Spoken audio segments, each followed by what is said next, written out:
Kozhikode medical കോളേജിലെ institute of chest diseases അവിടുത്തെ senior nursing ഓഫീസറായിട്ട് work ചെയ്യുകയാണ്. എനിക്ക് ആദ്യമേ തന്നെ പറയാനുള്ളത്, ഈ മാതാവിൻ്റെയും ഈശോയുടെയും മുൻപിൽ ഈ അൾത്താരയിൽ വന്ന് ഇവിടെ ഒരു സാക്ഷ്യം പറയാനായിട്ട് എനിക്ക് അനുഗ്രഹം തന്ന ഈ പരിശുദ്ധ മാതാവിനും തിരുക്കുമാരനും ഞാൻ കോടാനുകോടി നന്ദി അറിയിക്കുന്നു.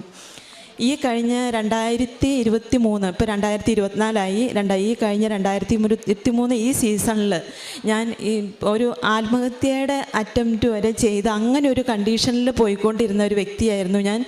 അതിൻ്റെ കാരണം എന്താണെന്ന് ഞാൻ മാതാവിനോട് പറഞ്ഞിട്ടുണ്ട്. അത് മാതാവിനും അറിയാം, എനിക്കും അറിയാം.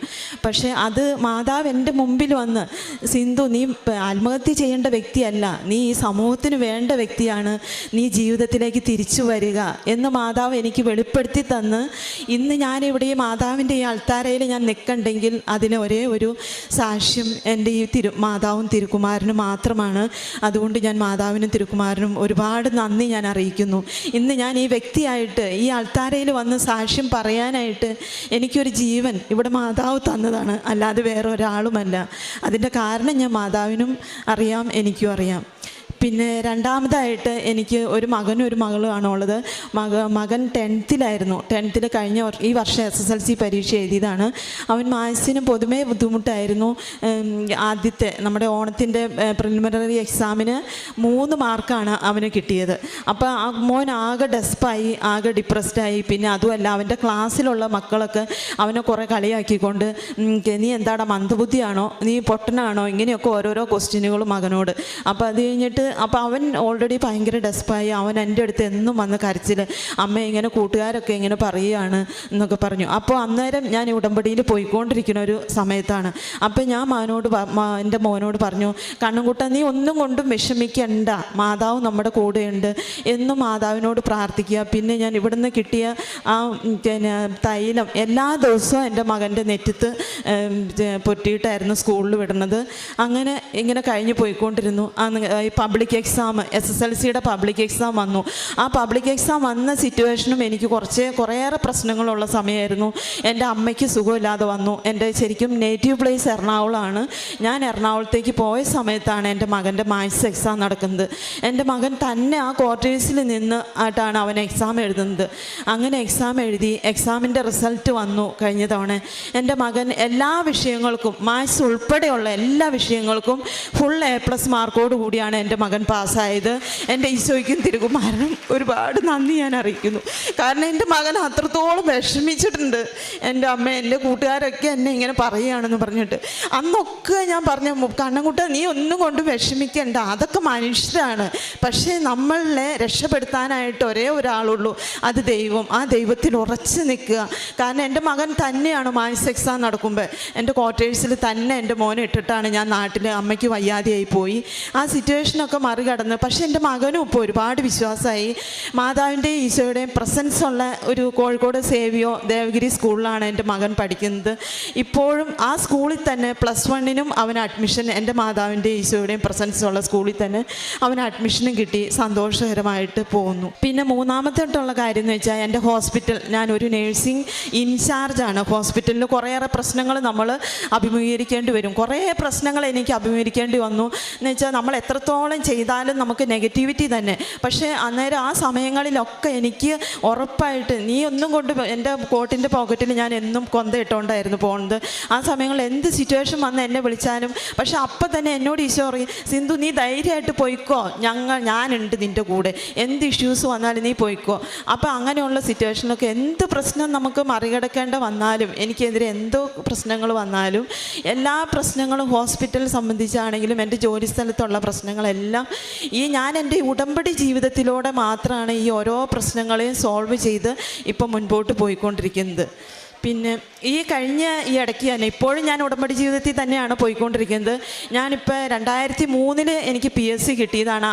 ആ സമയം മുതൽ എന്നും ഒരു 15 മിനിറ്റ് എനിക്ക് ക്വാർട്ടേഴ്സിലേക്ക് നടക്കണം. ഡെയിലി നടന്നാണ് ഞാൻ ഡ്യൂട്ടിക്ക് പോയിക്കൊണ്ടിരിക്കുന്നത്. കാരണം എനിക്ക് ഈ ഫിറ്റ്സ് ഉള്ളതുകൊണ്ട് ഡ്രൈവിങ് പറ്റില്ല എന്ന് സാറ് പറഞ്ഞു. അപ്പോൾ അതുകൊണ്ട് ഇത്രയും വർഷങ്ങളായിട്ട് 10-25 വർഷമായി ഡെയിലി നടന്നു പോയിക്കൊണ്ടിരിക്കുന്ന ഒരു വ്യക്തിയാണ് ഞാൻ. അപ്പോൾ ഒരു ദിവസം ഈ കഴിഞ്ഞ ആഴ്ച തന്നെ മെയിൻ റോഡാണ് ഞങ്ങളുടെ കോളേജിൻ്റെ NHM, അതിലൂടെ അവിടെ ഞാൻ റോഡിൻ്റെ സൈഡിലൂടെ നടന്നു പോയിക്കൊണ്ടിരിക്കുന്നത്.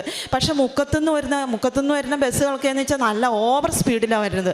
അതെൻ്റെ കയ്യിലൂടെ ഇങ്ങനെ ഈ വലത്ത് കൈയുടെ സൈഡിലൂടെ ഇങ്ങനെ ഉരസി അങ്ങോട്ട് പോവുക. അപ്പോൾ ബസ് നിർത്തി പെട്ടെന്ന് അവരൊക്കെ ഓടി ഇറങ്ങി, ചേച്ചി എന്താ പറ്റിയെന്ന് ചോദിച്ചുകൊണ്ട്. പക്ഷേ എനിക്ക് എന്താണെന്ന് വെച്ചാൽ അന്നേരവും എൻ്റെ കയ്യിൽ കൊന്തയുണ്ട്. അപ്പോൾ എൻ്റെ കയ്യിൽ എന്തോ ഒരു തണുപ്പ് വന്ന് ഇങ്ങനെ അങ്ങ് പോയി എന്നുള്ളതല്ലാതെ എനിക്ക് എൻ്റെ കൈക്ക് ഒന്നും പറ്റിയിട്ടില്ല. അപ്പോൾ അതൊക്കെയെന്ന് വെച്ചാൽ ശരിക്കും എന്താ പറയുക, പറയാനായിട്ട് വാക്കുകളില്ല അതിൽ. അതൊക്കെയെന്ന് വെച്ചാൽ ഈശോയുടെ ആ കൊന്തയുടെ ഒരു ശക്തി നമ്മുടെ കയ്യിൽ, എൻ്റെ വലത് കയ്യിലാണ് കൊന്ത ഇരിക്കുന്നത്. അത് ഒരു പ്രശ്നവും കൂടാതെ എൻ്റെ കൈക്ക് ഒരു പ്രശ്നവുമില്ല. വീട്ടിൽ ചെന്ന് ഹസ്ബൻഡ് ചോദിച്ചു നിൻ്റെ കൈ നോക്കുന്നു. പക്ഷേ എൻ്റെ കൈക്ക് ഒരു പ്രശ്നവുമില്ല, ഇന്നും പ്രശ്നമില്ല. അന്ന് നടന്ന ദിവസം മുതലും ഒരു പ്രശ്നമില്ലാതെ പൂർണ്ണ ആരോഗ്യത്തോടു കൂടിയാണ് എൻ്റെ കൈ കൊണ്ട് ഞാൻ ഡെയിലി ഡ്യൂട്ടി എടുക്കുന്നത്. പിന്നെ ഈ ആദ്യം തന്നെ ഞാൻ പറഞ്ഞ കാര്യത്തിൽ ഈ കുറേ പ്രശ്നങ്ങൾ വന്നപ്പോൾ ഈ ആത്മഹത്യാ ടെൻഡൻസികളൊക്കെ വന്നിരുന്ന സമയത്ത് എനിക്ക് കുറച്ച് പാടാനൊക്കെ ഉള്ളൊരു കഴിവുണ്ടായി. പക്ഷേ എനിക്ക് ഒന്നിനോടും ഒരു താല്പര്യമില്ല, ജീവിതത്തിൽ ഒരു താല്പര്യമില്ല, പാടാനൊന്നും ഇൻട്രസ്റ്റ് ഇല്ലാതെ ഒരു അവസ്ഥ വന്നു. പക്ഷേ ഈ മാതാവിൻ്റെ ഇവിടെ നിന്ന് കൊണ്ടുപോയ ആ തേൻ ദിവസവും ഞാൻ കഴിക്കുമായിരുന്നു. അങ്ങനെ കഴിച്ച് എൻ്റെ വോയിസിലൊക്കെ ഒരു വ്യത്യാസം വന്നു. അപ്പം ആ വോയിസ് എനിക്ക് മെച്ചപ്പെട്ടു എന്ന് എനിക്ക് തോന്നി. അത് എല്ലാവർക്കും, ഇവിടെയുള്ള എല്ലാവരും കൂടി ഒന്ന് ശ്രവിക്കുക വേണ്ടിയാണ് ഞാൻ അതിൻ്റെ ഈശോയുടെ ഒരു 2 വരി സോങ് ഞാനിവിടെ പാടാനായിട്ട് ആഗ്രഹിക്കുന്നുണ്ട്. എല്ലാവരും സഹകരിക്കുക. സ്നേഹമേ ഗീടണമേ എൻ മനം നീറുമ്പോൾ, സ്നേഹിതനായി നീ വരണേ ഏകയാകുമ്പോൾ, ആരും കാണാതെ ഞാൻ കരയുമ്പോൾ, ആരോടും പറയാതെ ഞാനൊരുകുമ്പോൾ, ദൈവമേ ആശ്രയം നീ മാത്രമേ, ദൈവമേ ആശ്രയം നീ മാത്രമേ. എല്ലാവരോടും പറയാനുള്ളത് ദൈവം മാത്രമാണ് നമുക്ക് ആശ്രയം. മനുഷ്യരെ നമ്മൾ ഒരിക്കലും ആശ്രയിക്കരുത്, ദൈവത്തിന് മാത്രം ആശ്രയിക്കുക. പിന്നെ എനിക്ക് കുറേ കാരുണ്യ പ്രവർത്തികൾ എന്ന് വെച്ചാൽ എനിക്ക് എൻ്റെ ഹോസ്പിറ്റലിൽ തന്നെ ഇഷ്ടംപോലെ ചാൻസ് ഉണ്ട്. ഞങ്ങൾക്ക് അവിടെ വരുന്ന പേഷ്യൻസ്, പിന്നെ ഞങ്ങളുടെ അടുത്ത് ലെപ്രസി ഹോസ്പിറ്റലുണ്ട്, അവിടെയൊക്കെ പോയി എനിക്ക് കുറേ കാര്യങ്ങൾ അവർക്ക് ഡ്രസ്സ് വാങ്ങി കൊടുക്കാനും അങ്ങനെയൊക്കെ പറ്റിയിട്ടുണ്ട്. പിന്നെ എൻ്റെ ഹോസ്പിറ്റലിൽ തന്നെ ഡെയിലി 10-11 ഡെസ്റ്റിറ്റ്യൂട്ട് പേഷ്യൻസ് ഞങ്ങളുടെ ഹോസ്പിറ്റലുണ്ട്. പിന്നെ ഈ ഉടമ്പടി ജീവിതത്തിലേക്ക് കടന്നതിന് ശേഷം എത്രത്തോളം ഡെസ്റ്റിറ്റ്യൂട്ട് പേഷ്യൻസിനൊക്കെ കുറേ കാര്യങ്ങൾ എനിക്ക് ചെയ്യാൻ പറ്റി. പണ്ടും ചെയ്യുമായിരുന്നു, പക്ഷേ ഇപ്പോൾ അതിൽ കൂടുതലായിട്ട് ചെയ്യാൻ പറ്റി. പിന്നെ ഈ ഉടമ്പടി ജീവിതത്തിൽ വന്ന വ്യത്യാസം എന്താണെന്ന് വെച്ചാൽ ഞാൻ എൻ്റെ ചാരിറ്റി ആൾക്കാരായിട്ട് ആരോട് എൻ്റെ പേഷ്യൻസിന് വേണ്ടി ഞാൻ എന്താവശ്യപ്പെട്ടാലും ഞാൻ സിസ്റ്റർ ചോദിക്കുകയാണോ ഇപ്പം തന്നെ ഞങ്ങൾ കൊണ്ടുതരാം, അങ്ങനെ ഒരു മടിയും കൂടാതെ ഈ ഉടമ്പടി ജീവിതത്തിൽ വന്നതിന് ശേഷമാണ് എനിക്ക് എൻ്റെ ഡെസ്റ്റിറ്റ്യൂട്ട് പേഷ്യൻസിന് വേണ്ടി കുറേയേറെ കാര്യങ്ങൾ ഞാൻ വഴിയും ഞാൻ ബന്ധപ്പെടുന്ന ഈ ചാരിറ്റി ഗ്രൂപ്പായിട്ട് വഴിയും എനിക്ക് കുറേ കാര്യങ്ങൾ ഇപ്പം ഞങ്ങളുടെ ഹോസ്പിറ്റലിൽ ഞങ്ങളുടെ ഡെസ്റ്റിറ്റ്യൂട്ട് പേഷ്യൻസിന് അവർക്ക് വേണ്ട എല്ലാ കാര്യങ്ങളും ഫുഡിനാണെങ്കിലും അവരുടെ അവൈലബിലിറ്റിക്ക് ഒന്നും ഒരു പ്രശ്നമില്ലാതെ മുമ്പോട്ട് പോകാൻ പറ്റുന്നുണ്ട്. ഞാൻ ഹോസ്പിറ്റലിൻ്റെ ഇൻചാർജാണ്, അവിടെയുള്ള പേഷ്യൻസിൻ്റെ മൊത്തത്തിൽ കാര്യങ്ങൾ നോക്കണം. പക്ഷേ ഈ ഉടമ്പടി ജീവിതം ഒരുപാട് എനിക്കൊരു വ്യത്യാസം എൻ്റെ ജീവിതത്തിൽ വരുത്തി. അപ്പോൾ എല്ലാവരോടും പറയാനുള്ളത് ഈശോയിലും മാതാവിലും ജീവിക്കുക, നമുക്ക് പറയാനുള്ള സാക്ഷ്യങ്ങൾ പറയുക. എൻ്റെ ഈശോയ്ക്കും തിരുക്കുമാരനും ഒരുപാട് നന്ദി എൻ്റെ ജീവിതത്തിൽ ഇത്രയും മാറ്റങ്ങൾ വരുത്തി തന്നതിന്. ജോബിൻ്റെ പുസ്തകം 19-ാം അധ്യായം 26-ാം തിരുവചനം ഇപ്രകാരം അരുളി ചെയ്യുന്നു: എൻ്റെ ചർമ്മം അഴുകിയില്ലാതായാലും എൻ്റെ മാംസത്തിൽ നിന്ന് ഞാൻ ദൈവത്തെ കാണും. അവിടുത്തെ ഞാൻ എൻ്റെ പക്ഷത്ത് കാണും, മറ്റാരെയുമല്ല, അവിടുത്തെ തന്നെ എൻ്റെ കണ്ണുകൾ ദർശിക്കും. അതിജീവനത്തിൻ്റെ ഒത്തിരിയേറെ സാക്ഷ്യങ്ങൾ കൃപാസന അൾത്താരയിൽ പങ്കുവയ്ക്കപ്പെടുന്നുണ്ട്. ആത്മഹത്യയുടെ വക്കിൽ നിന്ന് തങ്ങളെങ്ങനെ കൃപാസന അൾത്താരയിൽ പരിശുദ്ധ അമ്മ ജീവനോടെ പ്രത്യക്ഷപ്പെട്ട അൾത്താരയിൽ വന്ന് നിൽക്കുവാൻ യോഗ്യരായി അതിന് സാക്ഷ്യം പറയുവാൻ തങ്ങൾക്ക് എങ്ങനെ സാധിക്കുന്നു എന്ന് തൻ്റെ ജീവിതത്തിൽ തനിക്കുണ്ടായ പ്രശ്നങ്ങളിൽ ഈ മകള് ജീവിതം കൈവിട്ടു പോയ നിമിഷങ്ങൾ ഇപ്പോഴിതൊരു പുനർജന്മമാണെന്നാണ് ഈ മകള് പറഞ്ഞത്. അങ്ങനെ തൻ്റെ ഉടമ്പടിയിലൂടെ എങ്ങനെയാണ് തനിക്ക് ദൈവത്തെ കാണാനും ദൈവത്തെ തേടുവാനും ദൈവത്തെ അനുഭവിക്കുവാനും സാധിച്ചത്. തൻ്റെ മകൻ്റെ കാര്യം പറഞ്ഞു.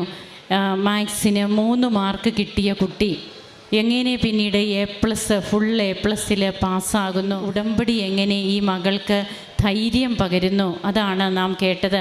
അങ്ങനെ തൻ്റെ ജീവിതത്തിൽ ഈ മകള് ഈശോയ്ക്ക് കൊടുക്കുന്ന സ്ഥാനം, കാരുണ്യ പ്രവർത്തികൾ, പ്രേക്ഷിത പ്രവർത്തനം, തൻ്റെ പ്രൊഫഷൻ തന്നെ എങ്ങനെയാണ് ഇന്ന് കർത്താവിന് വേണ്ടിയിട്ടൊരു ശുശ്രൂഷയായി മാറ്റുന്നത് എന്നുള്ളതാണ്. അങ്ങനെ ജപമാലയൊക്കെ പഠിച്ച് ഇപ്പോൾ ജപമാല ഇല്ലാതെ ഒരു ദിവസം പോലും ഈ മകള് ജീവിതത്തിൽ പോകുന്നില്ല. തനിക്കൊരു അപകടമുണ്ടാകുമ്പോഴും ജപമാല കയ്യിലുണ്ടായിരുന്നു. തനിക്കൊരു തണുപ്പ് മാത്രമാണ് അനുഭവപ്പെട്ടത്. അമ്മയുടെ സാന്നിധ്യമാണത്. അമ്മയുടെ സുഗന്ധാഭിഷേകമൊക്കെ ഉണ്ടായിട്ടുണ്ടോ? സുഗന്ധാഭിഷേകം അത് ഒരു പ്രാവശ്യം ഇത് ഹോസ്പിറ്റൽ ഇഷ്യൂസിൻ്റെ സമയത്ത് എന്ന് വെച്ചാൽ വല്ലാത്തൊരു പ്രശ്നങ്ങൾ വന്നപ്പോഴാണ് എനിക്ക് മാതാവിൻ്റെ സുഗന്ധാഭിഷേകം കിട്ടിയത്. ഈ സെയിം ഹോസ്പിറ്റൽ പ്രശ്നങ്ങൾ വന്നപ്പോഴാണ് ഒരു തവണ ഈശോയുടെ കൈകൾ നീ ഇങ്ങോട്ട് വാ എൻ്റെ അടുത്തേക്ക്, കാരണം അത്രയ്ക്കും വലിയൊരു പ്രശ്നത്തിലൂടെ വന്നായിരുന്നു. അപ്പോൾ ഒരു ദിവസം രാത്രി 12 മണിക്ക് നമുക്ക് 3 മണിക്ക് പ്രാർത്ഥന. ഇതൊക്കെ ഞാൻ ഒരു അക്രൈസ്തവയാണ്, എൻ്റെ ഒരു ഫ്രണ്ടാണ് എനിക്ക് കാര്യങ്ങളൊക്കെ പറഞ്ഞു തന്നത്. പകൽ 3 മണി, പുലർച്ചെ 3 മണി. ഈ ഹോസ്പിറ്റലിൽ വല്ലാത്തൊരു പ്രശ്നം ഉണ്ടായ സമയത്ത് ഈ 3 മണിക്ക് ഞാനിങ്ങനെ പ്രാർത്ഥിച്ചു. അതിനുശേഷം ഞാൻ കിടന്നുറങ്ങിയപ്പോഴാണ് ഈശോയുടെ 2 കരങ്ങൾ, അത് എത്ര സോഫ്റ്റാ, നീ ഇങ്ങോട്ട് വാ എൻ്റെ അടുത്തേക്ക്. അത്രത്തോളം അനുഭവം എനിക്ക് ഈശോയിൽ നിന്ന് ഉണ്ടായിട്ടുണ്ട്. അപ്പോൾ ഞാൻ ഒരു അക്രൈസ്തവയാണ്, എൻ്റെ ഒരു ഫ്രണ്ടാണ്. പിന്നെ ഒരു ദിവസം പോലും സിസ്റ്റർ പറഞ്ഞ പോലെ അന്ന് ആ സമയം മുതൽ ഇന്നേ വരെ ഒരു ദിവസം പോലും കൊന്ത ഞാൻ മുടക്കിയിട്ടില്ല. ഒരു 1 അവർ കൊന്തയ്ക്കും ഈശോയുടെ പ്രാർത്ഥനയ്ക്കും വേണ്ടി ദിവസവും ഞാൻ അതിന് വേണ്ടി ഒഴിഞ്ഞു വെച്ചേക്കാണ്. അതില്ലാതെ എനിക്കിപ്പോൾ ജീവിക്കാൻ പറ്റില്ല. അങ്ങനെ ഒരു സിറ്റുവേഷനിലാണ് പോകുന്നത്. അതെന്ന് വെച്ചാൽ അത് ചെല്ലിയാൽ പിന്നെ നമുക്ക് ആ ഡേ ഓക്കെയാണ്. സ്ഥിരമായിട്ട് അത് നമ്മൾ അങ്ങനെ കണ്ടിന്യൂ ചെയ്ത് പോയാൽ മതി. നമുക്ക് കരങ്ങളടിച്ച് ഈശോയ്ക്കും അമ്മയ്ക്കും നന്ദി പറയാം. ദൈവത്തെ മഹത്വപ്പെടുത്താം, ആരാധിക്കാം. അത്യപൂർവ ദൈവാനുഭവങ്ങൾ ഇനി